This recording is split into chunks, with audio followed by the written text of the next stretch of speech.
রাজধানীর আর্মি স্টেডিয়ামে আজ অনুষ্ঠিত হতে যাচ্ছে ম্যাজিক্যাল নাইট 2.0 শিরোনামের কনসার্ট, যেখানে মঞ্চ মাতাবেন পাকিস্তানের জনপ্রিয় সঙ্গীত শিল্পী আতিফ আসলাম।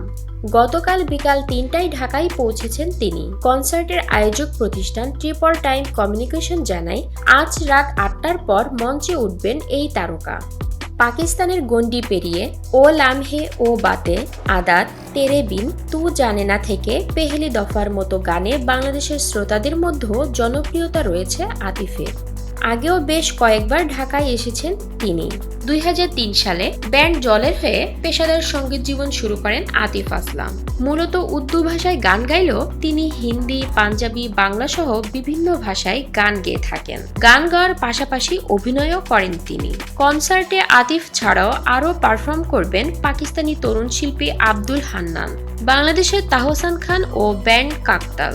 এছাড়া এই কনসার্টে বিশেষ চমক থাকবে, যা এখনই প্রকাশ করছে না আয়োজক কমিটি। বিকেল ৫টা থেকে বাংলাদেশে আর্মি স্টেডিয়ামে শুরু হবে কনসার্টটি।